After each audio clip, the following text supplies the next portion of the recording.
Hello, welcome to Wednesday's Look North. Tonight, we'll fight on. Protesters vow to seek a judicial review after health bosses decide to permanently close a 12-bed hospital ward. So they're going against the wishes and beliefs of our community. They're arrogant and they're cruel. If we're spending money on beds that we know are empty, is that really justifiable to our population? And the answer is, obviously, from today, we couldn't justify that expense.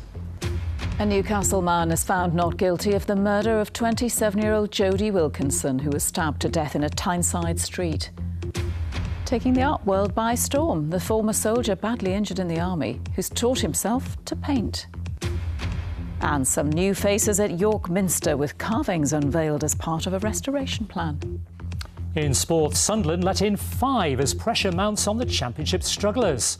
And after a disappointing 2017 so far, are there better times ahead for Rory McIlroy, who's in Northumberland for the British Masters?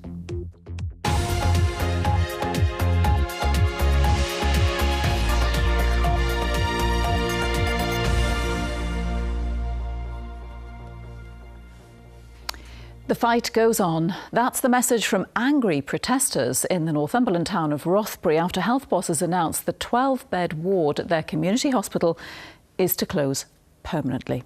5,000 people had signed a petition against the closure proposals, and today some of them crammed into a meeting in Morpeth to hear they'd lost their battle. For now, at least. Jonathan Swingler reports.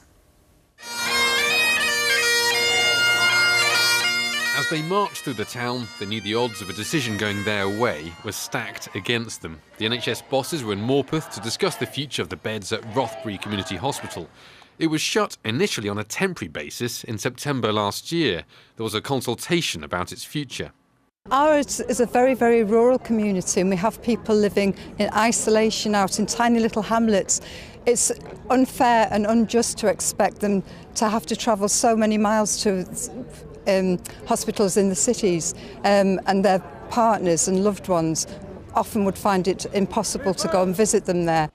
This morning, a vote was taken by the Northumberland Clinical Commissioning Group to close it.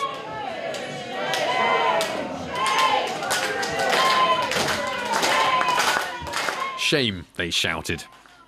The meeting's just ended and the vote hasn't exactly been popular. They've unanimously voted to maintain their original decision, which was to close the Rothbury Hospital beds, without any votes at all for the other options that they'd introduced. I think that was an utter charade to do that. 5,000 people have signed the petition to keep the beds open, and not one person who answered the consultation agreed with the closure. Not one person, or not one organisation, not one parish council, not anybody. So they're going against the wishes and beliefs of our community. They're arrogant and they're cruel. It cost £500,000 each year to run the site. It's only been open a decade. The budget is really tight, and what we can't do is spend budget where we know it's not really effective. And if we're spending money on beds that we know are empty, is that really justifiable to our population? And the answer is, obviously, from today, we couldn't justify that expense. The NHS says the site will be a well-being hub. They say that means meeting rooms for things such as dementia and mental health support.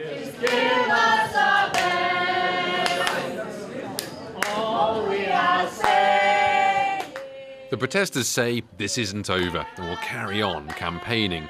Further down the line, they'll be pushing for a judicial review. Jonathan Swingler, BBC Look North. Meanwhile, urgent care centres at Hexham and Wansbeck hospitals in Northumberland are to reopen overnight. Last December, the centres were closed between midnight and 8 a.m. on a temporary basis. Local MPs and members of the public protested while a review took place. Today, the Northumbria Trust announced it would reopen them around the clock. But the future of the urgent centre at North Tyneside remains unclear. One MP who's campaigned for the reopening in Hexham has welcomed the news. There is no doubt that last winter they got into difficulties, which we understood and we accommodated, but on the basis that this was a very short-term thing. That then drifted on. Frankly, they have learnt their lesson, they've listened, and I'm delighted at the first time on a local level that I'm aware of, this is a reopening of a facility that many people feared would close. Staying with health, and a Hartlepool politician has claimed expectant mothers are being put off from having their babies at the town's hospital. The local council's Audit and Governance Committee is to carry out an investigation into maternity services there after councillors claimed birth rates had fallen from more than 1,000 10 years ago to just 9 last year. Stuart Wincup reports. A shortage of staff combined with rising birth rates has led to problems for a number of maternity units across the country. But here in Hartlepool, some claim the problem is being caused by hospital bosses who are actively discouraging expectant mothers from having their babies in the town. We're getting the stories back from new mothers where they're going to the prenatal classes, they're speaking to midwives and they're being told, look, if there's a problem during your birth and it's midwife-led in Hartlepool, we're going to have to blue light you through to North Tees. Who in their right mind would put an unborn child at risk? Most people are going to say, look, we'll go to North Tees in the first place. But this battle with hospital bosses is not a new one. Why take the services from Hartlepool, put them into a hospital that is not fit for purpose, and leave a perfectly good hospital empty? For the last 10 years, many in Hartlepool have claimed their views have been ignored while their hospital has been run into the ground. Services have been moved elsewhere and many are unhappy at having to travel for treatment. It's a disgrace, really, to be honest. I think it's all wrong. They've got a hospital down there and you have to travel all the way through to Middlesbrough. I'm going to James Cook this afternoon and North Tees, right, because the facilities aren't here. It has been run down quite a lot, but the services they do give is wonderful, though. Despite the criticism, the North Tees and Hartlepool NHS Trust says it welcomes and looks forward to being active participants in the review. But it believes that review should be clinically led and part of a wider look at health services in the region. Hartlepool's politicians say they'll look clinically and critically at maternity services as they try to understand why the number of babies born at the hospital fell from 1,000 a year to just 9 last year. Stuart Wincup, BBC Look North, Hartlepool.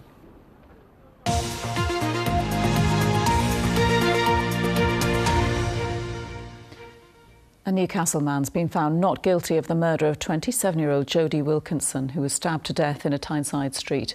David Waterston, who's 42, was acquitted by a jury this afternoon. He was also cleared of violent disorder, as was a second man, Sharif Kalimba. Well, our correspondent Mark Denton was in court today and joins us now. Mark, can you just please remind us to the background of this case?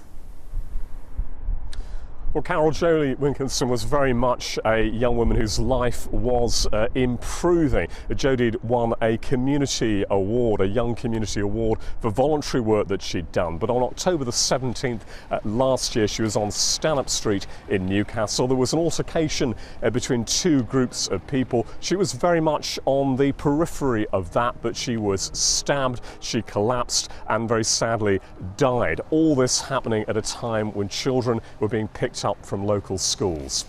Has there been any reaction from Jodie's family?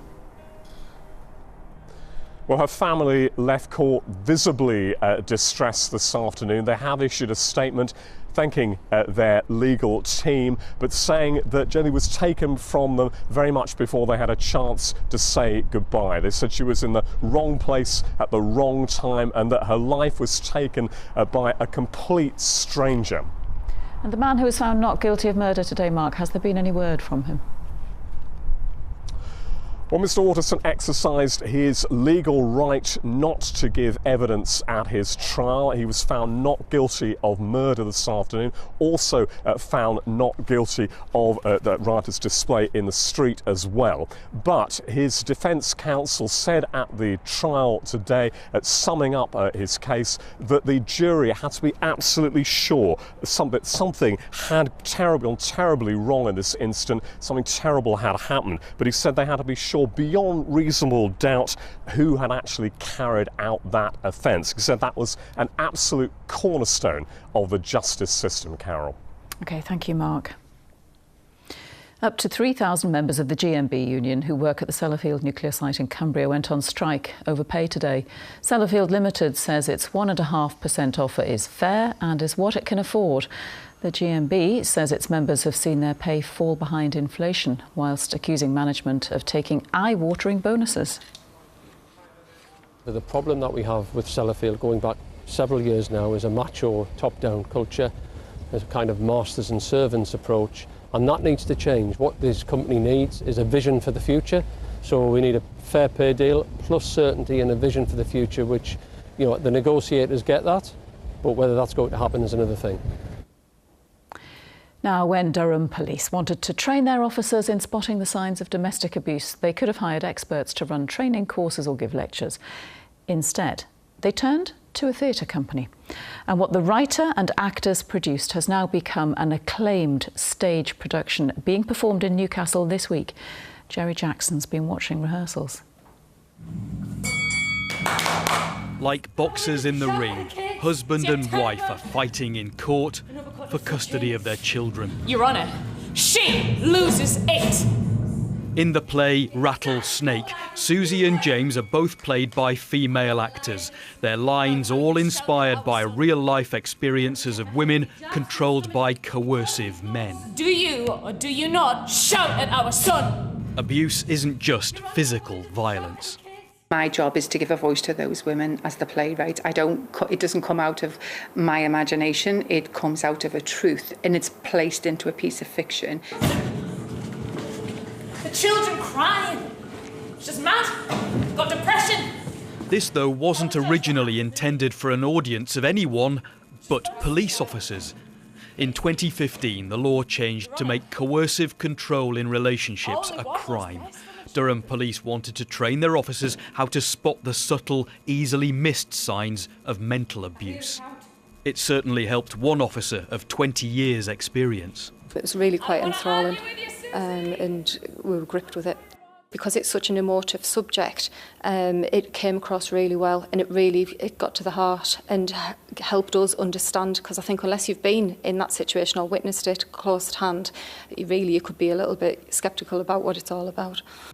Now, police actors and producers hope many more of us will see it.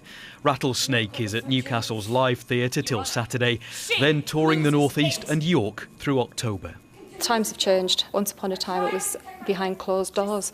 Things have changed dramatically in 20 years, and we're very victim focused and recognise that these things are happening and not afraid to say so. Jerry Jackson, BBC Look North, Newcastle.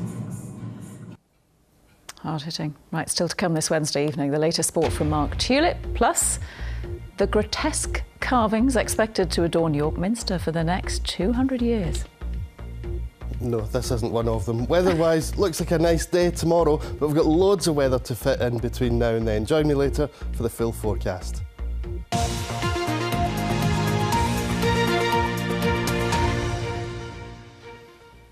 A former soldier from North Yorkshire who was badly injured while serving in the army is taking the art world by storm after teaching himself to paint while recovering in hospital. Before his injury, Adrian Wright from Glaisdale had never even picked up a paintbrush. But now, as Phil Connell reports, he's about to stage his first exhibition. In the last 10 years, Adrian Wright's life has changed beyond recognition. Injured in the army, the former soldier is now an accomplished artist. A self-taught career that began in a hospital bed in Germany when his doctor gave him a beginner's painting kit. It basically brought me back from the brink, quite literally. I had a lot of, the army support people and veterans associations helped, but they can only do so much when you're in a really dark place, really back from the brink. And before that, you'd never picked up a paintbrush? Absolutely not, no. And that's what it's kind of, thinking about it, it is quite crazy.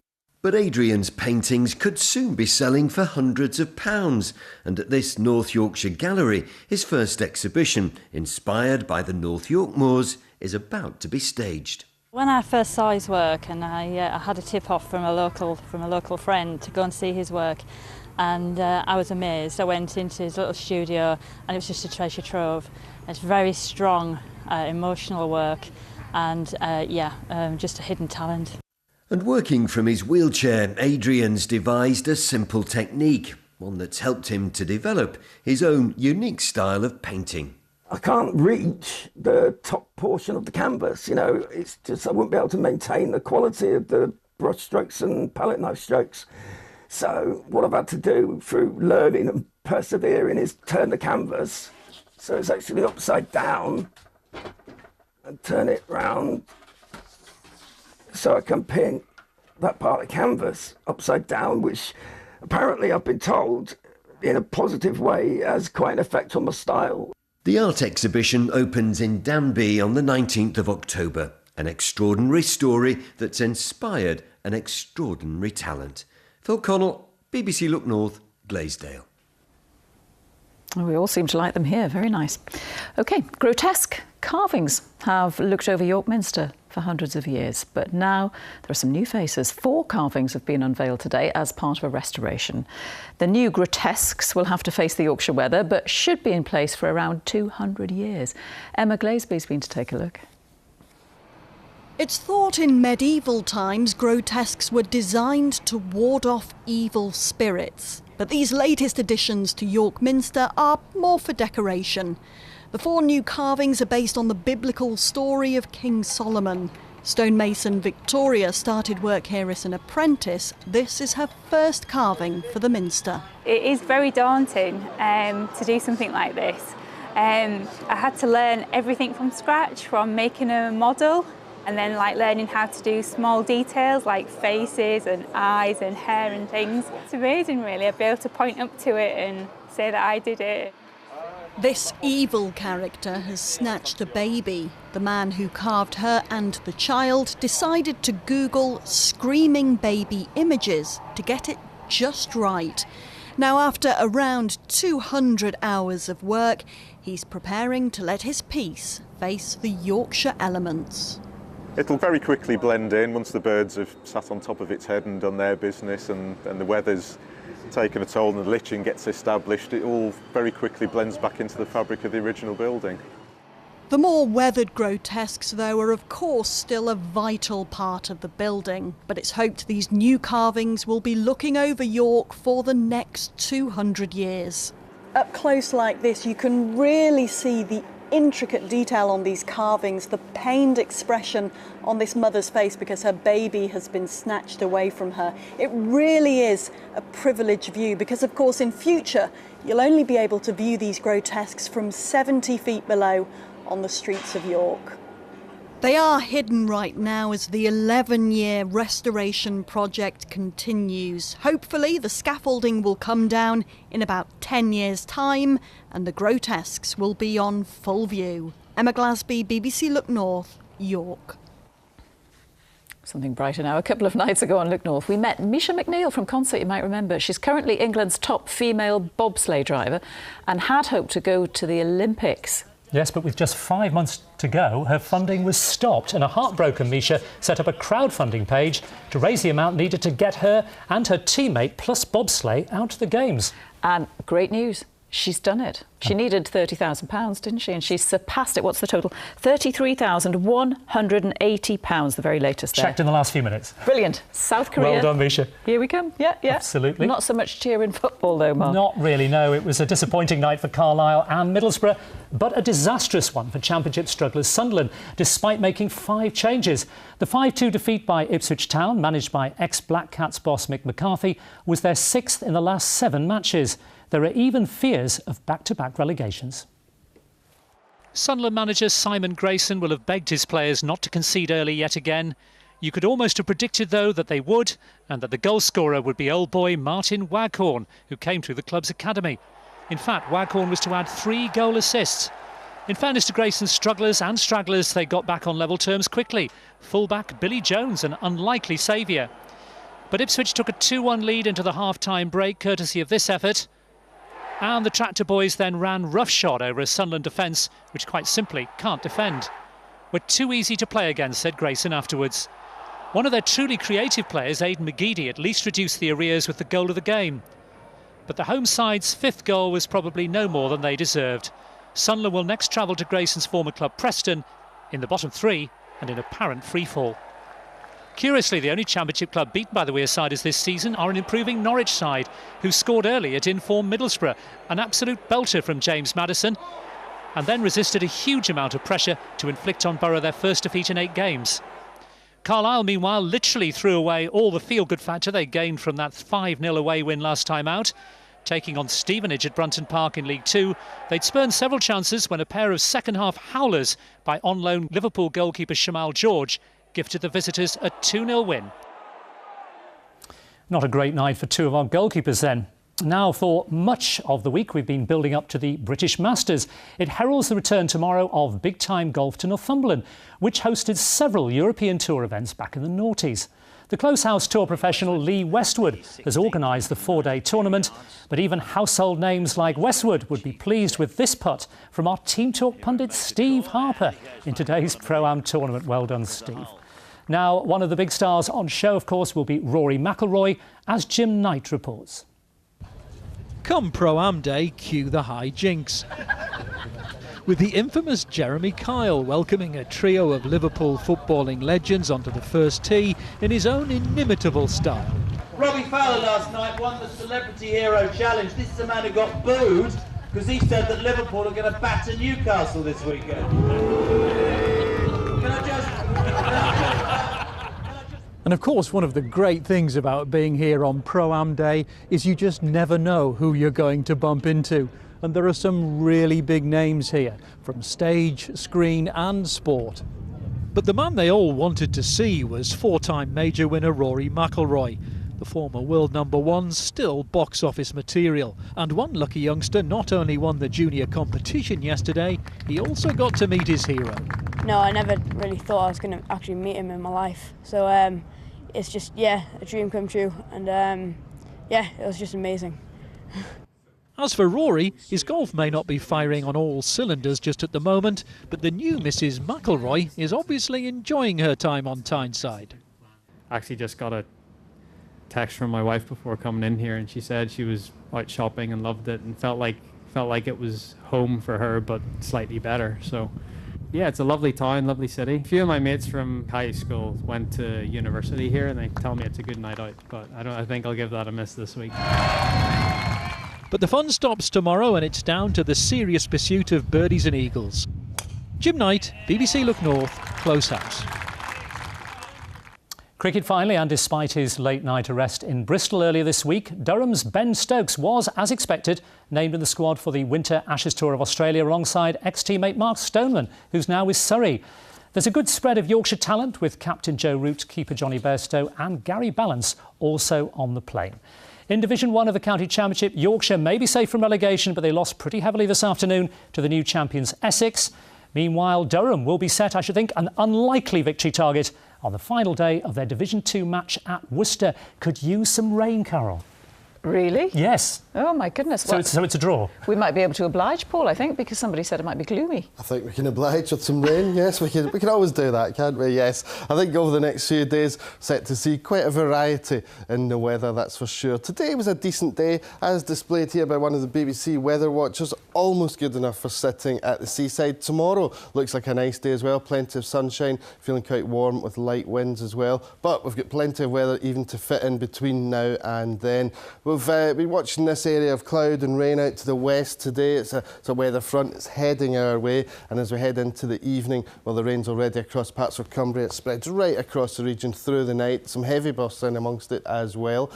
Windy with it as well. Gusty southeasterly winds for a time overnight. But by the time we get to the tail end of the night, the heaviest rain will be clearing away eastwards. Still some drizzly rain in eastern areas.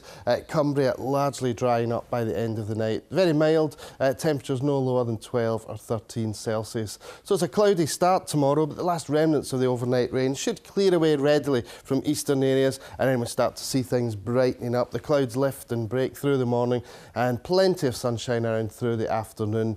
Light winds, south or southwesterly breezes tomorrow, and afternoon highs around 18 Celsius, so it should feel quite warm tomorrow afternoon.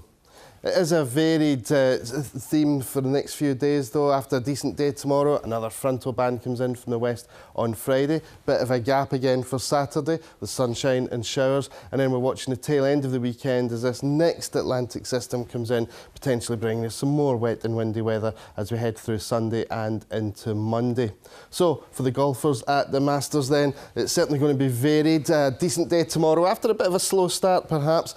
Rain through the middle part of the day on on Friday. Light winds for the next few days though. Saturday looks like a decent one, just the odd shower with some bright spells in between before that rain eventually comes in from the west on Sunday with a freshening south or southwesterly wind. So a full flavour of every element of autumn weather in Northumberland. For the rest of us, it's a similar picture. Rain for many on Friday, some heavy bursts through the middle of the day. Saturday sees things certainly brighten up. There will be a few showers, more especially in the west, but where the sun comes out further east, 16 or 17 Celsius in that southwesterly breeze. And then although it starts dry on Sunday, it does look as if we'll eventually see some wet and windy weather spread in from the west through the course of the day. Of course, we'll keep you updated on how that forecast is going on your BBC local radio station, and you can get the very latest on the BBC weather app. Carol. Thanks, Paul. So a good solid 2 decent days for that 4 days of golf, Mark. Yeah. I shouldn't have mentioned the R word, should I? That's it from us tonight. Don't forget the late news. Bye-bye. Bye-bye. Bye.